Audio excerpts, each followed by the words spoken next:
They always say the city creeps in slow, one concrete driveway at a time. But I swear it felt like it arrived overnight. Fancied cars, manicured lawns, and folks who thought the world should look like the brochures in their realtor's office. But none of that got under my skin like her.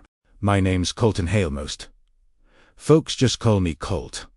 I'm 53, a widower, and the last one still working Holly Acres, the land my father carved out of stubborn earth long before this county had coffee shops with confusing menus. It's 38 acres of fenced pasture, weather-worn barns, and 32 bulls that outweigh most of the new neighbors' SUVs, and every inch of it has been bought. On the other side of my north fence sat Pine Ridge Estates, a shiny new subdivision that sprouted like weeds after spring rain. Homes identical as teeth in a polished smile, HOA rules thicker than a Bible, and families who waved with one hand and dialed complaint numbers with the other, and leading that crusade of clipboard warriors. Madeline Pierce there, self-appointed queen, perfect hair, perfect sunglasses, and the confidence of a person who'd never been told no in her life. The first time she approached my fence, she tapped the wood like she was knocking on a hotel concierge's desk. "You know," she'd said, "if you joined our association, we could improve this rustic look. Farmhouse chic is very on trend right now." I stared at her like she'd spoken Martian. "Ma'am, this land is a farm. It's supposed to look like one." She smiled, the kind that hides teeth. "Well, standards uplift property value for everyone." I didn't respond. I just went back to tightening a gate latch. She left in a huff that day, heels clicking like she was mad at the dirt for existing. That was 3 years ago. Since then, she'd filed noise complaints about tractors during feeding hours, accused my bulls of being dangerous visual hazards, called zoning officials over my barn lights, suggested I'd relocate the livestock to a more appropriate zone, and every time I ignored her. My wife used to say, "Don't wrestle with pigs, they enjoy the mud." I figured folks like Madeline were the same. But patience isn't endless, it's just slow to boil. Last week, my buddy in the subdivision, David, sent me screenshots. Pine Ridge Community Meadow Day, open field picnic by the barn. Bring wine and blankets. Meadow. That meadow was my east pasture where my bulls grazed and where no HOA fantasy picnic belonged. I walked the fence line that evening, checked staples, pulled every chain tight. My bulls watched me, huffing clouds of warm dust into the amber light. They're calm animals until city noise and bright colors make them tense. Folks who think bulls are unpredictable simply never learned how to read them. I muttered, "Let them try it." Morning came heavy and hot. I'd barely finished coffee when engines hummed and voices rose. I stepped out to see 20-plus intruders spilling through my gate. Like it was a public park. Blankets, champagne, speakers, laughing like they'd earned the right to be here. And there she was. Madeline, white sundress, floppy hat, and a megaphone bee. 'Cause of course, she had won. "Welcome to our community meadow," she announced like she was hosting a country club event. I stood at the porch steps, jaw tight, boots planted in soil that carried generations. One of her friends tossed a sparkling water can into my trough, like it was a trash bin. My bulls behind the fence shifted, heads raising, tails flicking, nostrils flaring. They didn't know politics, they knew territory. I walked toward the crowd slow, every step steady. When Madeline spotted me, she waved like I was the hired help. "Colt, isn't this lovely? We're appreciating nature today." I stared at her. "You're trespassing." She laughed lightly. "It's just open land." "Don't be dramatic." "But there's nothing dramatic about boundaries." "Not here. Not ever." I turned without another word, walked back to the porch, and checked the latch on my gate, the one I'd loosened just enough. She didn't hear the metal click behind her laughter, but she would. They thought they'd invaded a meadow. They were about to meet the herd and learn what a fence really means. There's a kind of silence only farmland knows, a weighted quiet where cicadas pause. Wind takes a breath, and the earth waits. That morning had that silence, like the land itself, braced for foolishness. From my porch, I watched the HOA herd set up camp on my property like they owned the soil. Blankets flapping, speakers blaring, soft pop songs about sunshine and love songs that never met a fence post or a manure shovel in their life. Kids were running in circles. Adults sipping bubbly drinks from stemmed glasses they probably bought just to say picnic set. And Madeline posing near my barn like she was taking relasted photos for her personal kingdom. My bulls lined up at the east fence like they were spectators, 32,000-pound animals staring down a crowd that wouldn't know livestock etiquette. If it kicked them in the shins, their ears twitched, tails flicked, muscles rippled beneath dusty hides, calm. But watching, I tapped the porch rail twice. That's how my dad used to think aloud. Tap, Lord, give me strength. Tap, and patience. For people who don't deserve it. David texted me from across the fence. They're calling it rustic hospitality. I'm dying, I replied with one word. Soon. I didn't plan to start chaos. I planned to let arrogance do the heavy lifting. The bulls would never touch a soul because bulls don't start trouble. They just finish whatever crosses their line. I grabbed my phone, sauntered down the porch steps, and walked the long way around to the pasture gate. Madeleine saw me and plastered on a sugary grin. Colt, she sang into her megaphone, as if I needed amplification from 20 feet away. Come mingle. The community appreciates your generous spirit. My what? I asked, scratching my jaw. She lifted a glass, like she'd conquered new territory. Your willingness to share this beautiful meadow. We've already decided it'll be our annual tradition. That word again. Meadow. Like calling a lion a kitten. Funny, I said. I don't recall giving permission. She adjusted her sunglasses. Don't be rigid. Nature is for everyone. Private land isn't nature for everyone, I replied. It's private land. Her lips pinched so tight they could have cut wire. But I didn't wait for her comeback. I just walked toward the bulls, checked the gates again, and whispered to them. Hold steady. Boys. One snorted loud enough to rattle the air. Madeline's group giggled nervously. They still thought this was a novelty Instagram farm fun, without consequence or respect. I planted myself back on the porch, watched, waited. Heat climbed, sweat beading on my hat brim. The bulls shifted again. They knew excitement, noise, and energy when they felt it. Animals read intent better than people ever will. One of the kids, a fearless little thing with a balloon, sprinted toward the fence, screaming like a siren. The bulls' heads shot up in unison like a field of wrecking balls, deciding whether to swing. A few parents gasped. Somebody finally noticed the 32 massive bodies on the other side of the wire. Are those bulls? One lady whispered. Madeline waved her off. They're harmless. Farm cows are used to people. I almost choked on my coffee. Armless. Armless. Lady, these boys weigh more than your SUV and don't believe in HOA by... I checked my watch. Noon. Time always tells truth. I stood up slow, dusted off my jeans, and walked back to the same gate. Madeline's crowd came through, the only one I intentionally didn't chain shut that morning. Madeline spotted me again. Where are you going now? Just tending the stock, I said. She rolled her eyes. You're trying to intimidate us. I smelled not friendly, not angry. Who's truthful? If I wanted to intimidate you, you wouldn't have to ask. I flipped the latch. Didn't open it, just loosened it. One click from fully swinging. Then I walked back to the house. Sat. Lifted my coffee. The first bull pawed the dirt. A low rumble rolled across the pasture like distant thunder. Someone in the crowd finally whispered the truest sentence of the day. Maybe we shouldn't be here. No, maybe about it. But pride blinds people faster than sunlight. And she wasn't done pushing her luck. She lifted her megaphone again and announced, louder than ever, welcome to our countryside escape. The bulls answered with a unified snort that vibrated through the ground. The land had spoken. And the lesson, it was about to walk on 4 legs.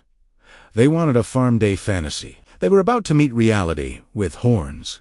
There's a particular look people get right before a bad idea catches fire. A mix of confidence, ignorance, and just enough excitement to ignore every warning sign in front of them. That was the expression plastered across Pine Ridge's picnic crowd. By late morning, the sun turned the field into a skillet. Switch in, champagne fizz, cheap cologne, and arrogé floated through the hot air like perfume at a county fair. The HOA folks lounged like they were at a vineyard, not trespassing on someone's working ranch.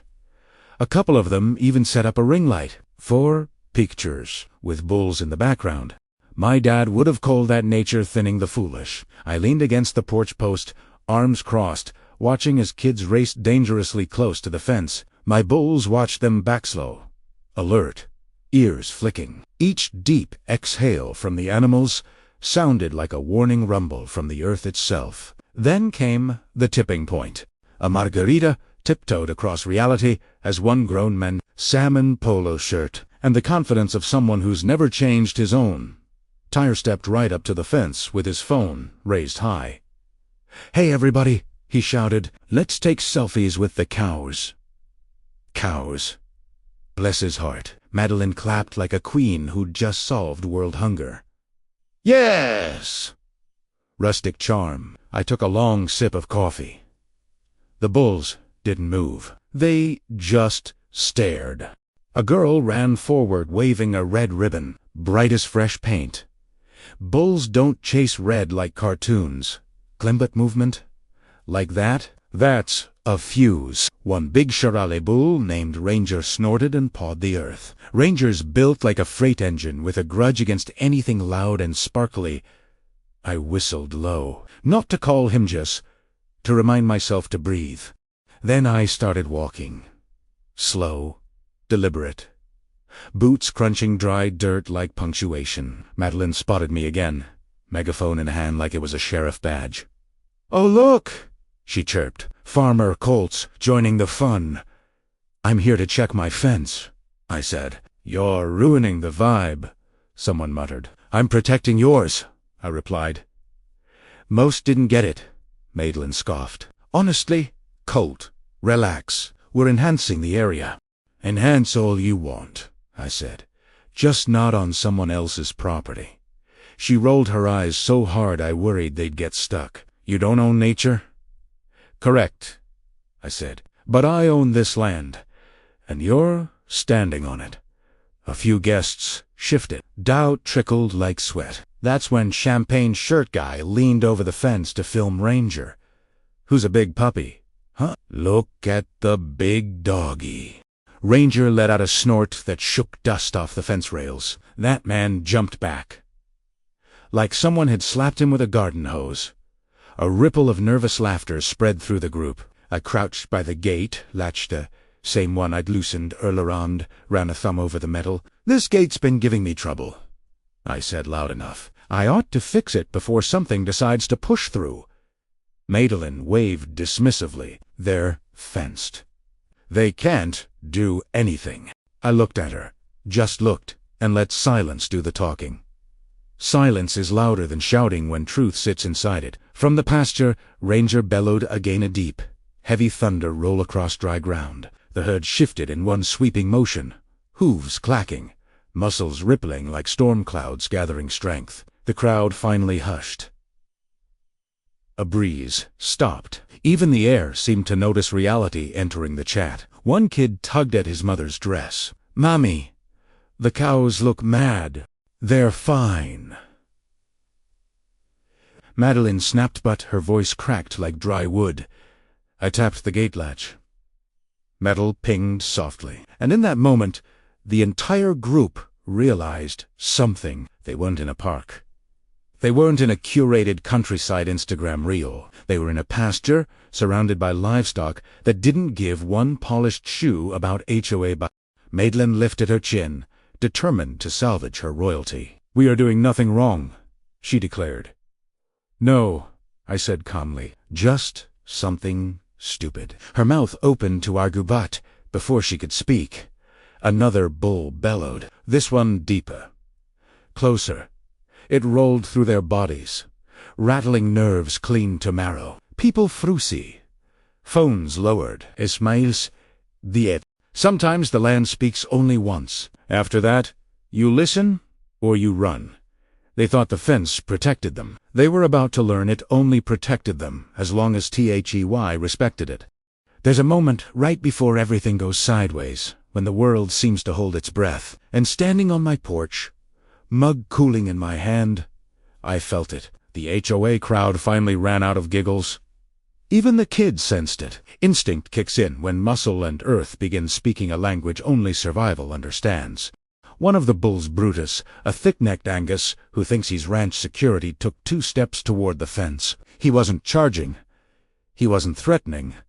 He was claiming space. That's all bulls ever do. Respect the line, and they respect you back. Madeline did not respect lines. Not physical ones. Not moral ones. Not even the ones her stylist told her to stay inside when she applied lipstick.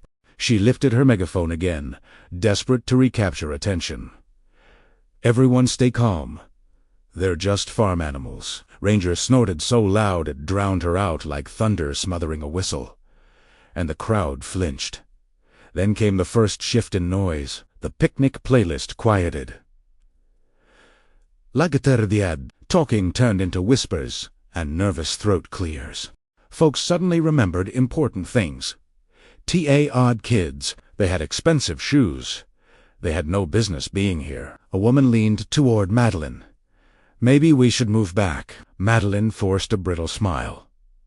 Nonsense. This is a peaceful event. Colt is just being dramatic. I didn't react. I didn't need to. The land was talking for me. A boy, no older than 8, pointed at Ranger. Mom!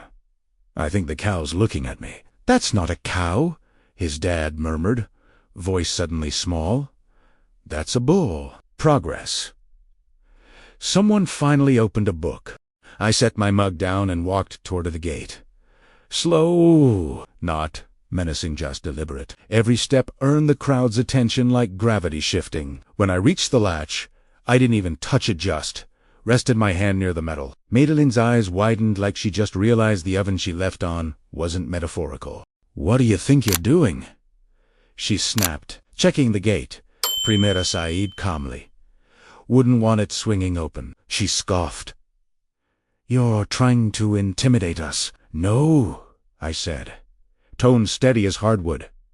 Nature does that all on its own. Behind us, the herd shifted again. Heavy hooves pressed into dry ground with dull thuds, like muffled drumbeats warning of rain. Dust rose around them, sunlight turning every grain into gold. Beautiful. If you weren't standing where they were. A father grabbed his kid's arm. We should really go. Madeline turned on him. If we leave now, he wins. It always amazed me how people like her thought life was chess while the rest of us just tried to keep fences standing and animals fed. This isn't a competition, I said. It's property. Mine. Someone from the crowd piped in, voice trembling. Isn't there a law about open land being shared? There is, I replied. It's called trespassing law. A nervous laugh somewhere in the group tried to revive the mood. It failed miserably. I finally touched the latch, just rocked it gently so it clicked, a small sound. Not loud at all. But to those already sweating under the weight of instinct and consequence, it sounded like fate clearing its throat. Ranger stomped once. Brutus swung his head. A ripple moved through the herd like a warning wave. Phones came down. Faces sobered. A woman whispered a prayer like she finally understood rural wasn't a decoration style, it was a reality with horns. Madeline's voice cracked. They can't get out, right? I shrugged lightly. As long as everyone behaves, it wasn't a threat. It was a fact. Silence again. Hot, thick, buzzing like wire under strain. Unten pop! A kid's balloon burst. Red rubber fluttered. The bulls jolted, not full panic, just pure instinct. The crowd screamed and scattered like dry leaves in a wind gust. Madeline tried to regain control, flapping her arms like she could command livestock and land with the same tone she used on her HOA board. Stay calm. Nobody run. Eberyon run. I didn't move, just watched the scene unravel like a slow-motion trailer before the real action hits. The gate latch vibrated under the sudden frenzy around us. One more moment like that, balloon pop, and nature was going to finish what entitlement started. The next sound wasn't going to be a balloon, and when it came, nothing would stay quiet again. Panic is a strange animal. It doesn't start loud, it creeps, like heat on metal before the burn. And in that field, panic slithered from whisper to tremor to full-body realization. They had wandered where respect didn't follow. The balloon burst was the spark. But what came next? That was the fire. Parents grabbed children like someone suddenly yelled snake. Folks tripped over picnic blankets, wicker baskets, and pride. A man tried to fold a lawn chair while holding a mimosa and only succeeded in spilling both dignity and drink. Through it all, Madeline shouted orders, voice high and cracking. Stay calm. Walk. No one run. Which, naturally, meant everyone sprinted like their credit score depended on it. Meanwhile, the bulls didn't stampede, they didn't roar, they didn't lunge. They simply focused. All 32 turned their heads toward the gate in one smooth, spine-tightening motion. Eyes big, ears forward, weight shifting. You could feel the earth tense. A hum beneath your boots. Not anger. Not aggression. Just territory. Waking up, I stepped off the porch. The crowd froze like prey-spotting movement. 20 heads snapped toward me, fear and hope wrestling on their faces. Madeline pointed at me like I was the villain in a courtroom drama. You caused this. You're endangering us. I kept walking. Calm, slare, steady, boots crunching gravel-like, slow applause. No, ma'am, I said. You endangered yourselves. A father holding 2 toddlers sputtered. We thought it was a shared green space. Shared. I raised a brow. My fence, my locks, my posted signs, those look like shared property to you? Madeline slapped her megaphone off, pride evaporating in the heat. You can't intimidate us with livestock. I stopped a foot from the gate. I don't intimidate people. I just farm.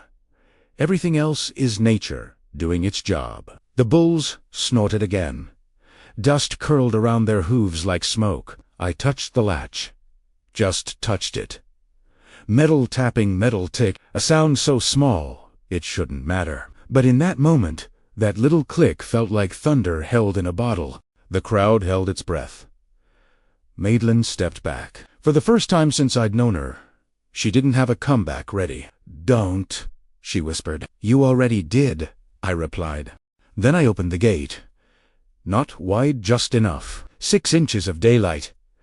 A farmer's inch? But when 32 bulls see opportunity in the shape of open land in motion, 6 inches might as well be a welcome mat. The herd surged, not charging, not full speed, but moving in a deliberate, powerful wave shoulder to shoulder. Oren, Duren, Duren. The ground trembled like a drumline of muscle and instinct. And oh, if you've never seen city folks scatter when nature clocks in, it's art. Pure rural ballet. Wine bottles launched. Blanket flew. One guy dove behind a cooler like it was riot gear. A kid dropped his juice box and screamed like he'd met the bogeyman. And Matt, she shrieked like someone unplugged her from civilization. Move! Move! Her wide-brimmed hat took off in the wind like it was smart enough to leave her behind. I didn't laugh, not yet. I just leaned on the fence as the bulls moved forward, curious but controlled. They never touched anyone, just ran in close enough to say, "You crossed our line." Now feel Italiano hooves thundered. Grass flattened. Fear rippled across patterned picnic blankets like storm on a lake. It wasn't chaos. It was correction, a lesson nature teaches better than any sheriff ever could. The bulls slowed, circling, heads low, not attacking, just claiming land back, like kings returning to throne.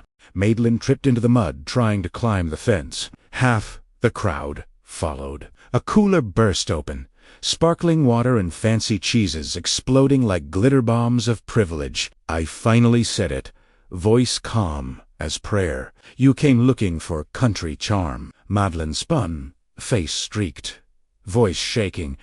"You could have killed us, and you could have respected boundaries." Silence again, broken only by heavy breaths and slow hoof. In that stillness, the truth sat like iron. They didn't run from bulls.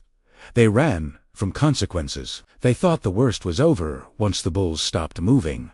They were wrong. The sheriff hadn't arrived, yet humiliation travels faster than hooves. If you've ever watched dignity melt faster than butter on cornbread, you know the sight I had before me. The bulls slowed to grazing posture. Dust hung in the air like judgment, and the HOA crowd. They looked like a designer clothing tornado had tossed them through a county fair mud pit. Makeup streaked, collars crooked, shoes missing. One man held his shattered wine glass like it was a fallen comrade. I didn't smile yet. Not until they were safe. That's the difference between country justice and spite. We don't want casualties. We want clarity. I tapped my fingers on the fence rail, the old habit that meant thinking. Tap. Boundaries matter. Tap. Even to people who never had to learn them. Madeline stared at me, shaking like a chihuahua in a snowstorm. You're insane," she stammered. "I'll sue you for emotional trauma. I'll call the police." I wiped dust off my jeans. "Please. Do. Bring him right here." It was the calm in my voice that rattled her more than the bulls did. Arrogance always collapses when it meets certainty. Sure enough, 10 minutes later, tires crunched down my gravel drive. Sheriff Coleman stepped out, a man built like a barn beam, mustache thick enough to qualify as livestock. "Morning, Colt," he said. "Heard we had a picnic incident." I crossed my arms. "Looks that way." Madeline rushed him like she'd spotted a life raft. "Arrest him!" she cried. "He attacked us with wild animals." Coleman blinked slow, the kind of blink a man uses when he's deciding between laughing and spitting tobacco. "Ma'am," he said calmly, "bulls don't attack when they're walking in a straight line. Calm as Sunday church." She sputtered. But he opened the gate." "And you opened the fence," he replied. "You let a group onto private land. Twice. Against posted warnings. That sound right." The HOA crowd shrank behind her like guilty toddlers hiding behind a couch. Madeline's voice teetered. We thought it was community space." Coleman pointed at my gate. Signs clear as daylight. "Private property, no trespassing, livestock area." This whole place screams, "Not public, ma'am." Silence thicker than morning fog settled. Madeline tugged at her ruined dress. "This is harassment." "No, ma'am," Coleman said. "This is consequences." I handed him a USB drive. Camera footage, time-stamped. Every trespassing minute, documented. "Thought you'd want copies," I said. He nodded. "You always were prepared." Madeline's lip quivered. She looked around like someone might rescue her ego. Nobody moved. Not even the bulls. Finally, the sheriff turned to her group. "All right, Fuchs, you'll pay for the fence damage, cleanup, and livestock disturbance. And there'll be citations issued for unlawful entry." Several neighbors groaned. One man muttered, "I knew this was dumb." Another whispered, "We should have listened when he said it was private land." Madeline glared daggers sharp enough to cut barbed wire. "You think you've won, Colt?" I took my hat off, out of instinct. Not for her, but for the land. "I don't need to win. I just live here. That's enough." Her mouth twisted, but she had nothing left to throw. Ego had run out of fuel. Coleman tipped his hat to me. "Good day, Colte. Bulls behaved better than half this county. They usually do, I said. The HOA herd shuffled back to their SUVs, limping like they'd completed a military obstacle course. Doors slammed. Gravel spit. Engines revved in retreat. Madeline was last. She turned, pointing a trembling finger. This isn't over. Oh, it is, I said. Land teaches lessons real clean. She left without another word, just humiliation trailing her like dust. When silence finally returned, it wasn't empty. It was Erne. The bulls snorted. Bored now that peace was restored. Ranger flicked his ear, walked to the trough like nothing notable happened, just another day on the ranch. I leaned on the fence and let the calm sink in. No shouting. No turmoil. Just the sweet, honest sound of wind and grass and animals at ease. City folks measure life in noise and victories. Farmers measure it in quiet, staying quiet. Later that evening, my buddy David texted, "HOA meeting tonight. They're voting Madeline out. People calling you a legend." I chuckled. Legends are tall tales. This was just property rights and livestock etiquette. I sat on my porch, boots dusty, heart settled. One bull bellowed, deep, proud, owning every inch of earth beneath him. I raised my glass toward the field. 2 fences, I murmured, and 2 folks who finally learned to see them. Because out here, we don't need revenge, just respect, and a few well-timed bulls to remind the world where the line is. The end, but not really.